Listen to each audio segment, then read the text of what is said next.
வணக்கம் மக்களே, இது என்னன்னு பார்க்குறீங்களா? இதுதான் சென்னாங்குனி குழம்பு. இது வந்து எங்கள் பாட்டி செஞ்சாங்க. எப்படி செய்வதுன்னு பார்க்கலாமா?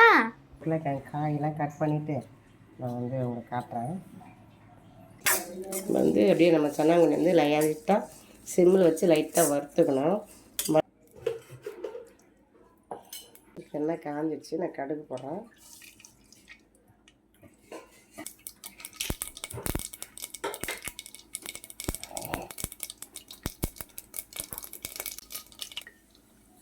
கடுகு போட்டு வெந்தயம் போட்டுருக்கேன். இப்போ வந்து வெங்காயத்தை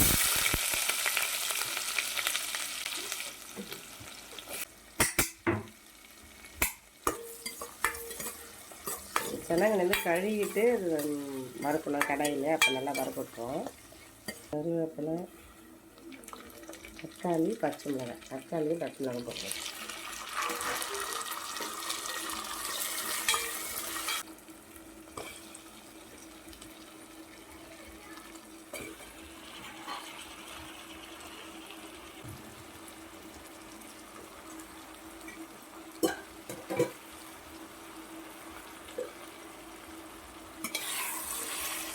இதெல்லாம் நல்லா கிளறலாம். நான் வந்து ஒரு கையில் கேமரா பிடிச்சிட்டு நல்லா காய் வந்து நல்லா வதங்கட்டும். அப்போ தான் டேஸ்ட்டு கொடுக்கும். நல்லா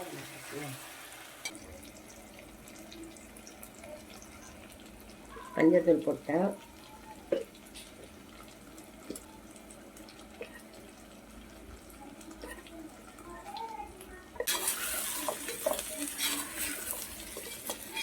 புளி தண்ணி கரைச்சி வச்சுருக்கேன், அதை ஊற்றிடுறேன்.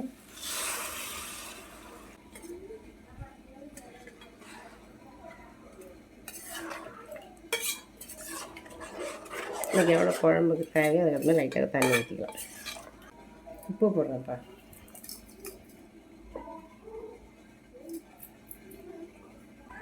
ஒரு கிளாஸ் தண்ணி ஊற்றிருக்கேன்ப்பா. குழம்பு கட்டியாக இருந்தது இல்லைங்களா, ஒரு கிளாஸ் தண்ணி வந்து இப்போ ஊற்றிருக்கேன்.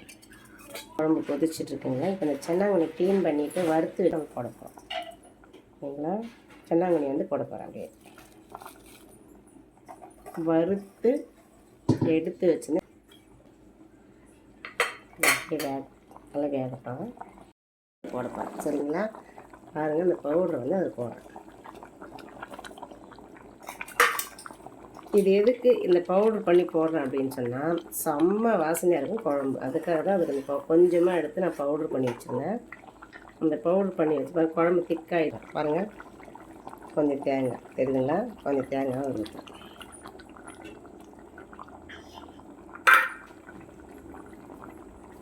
அவ்வளோதான். நல்ல மணமாக நல்லா இருக்கும். நல்லா கொத்தமல்லி போட்டு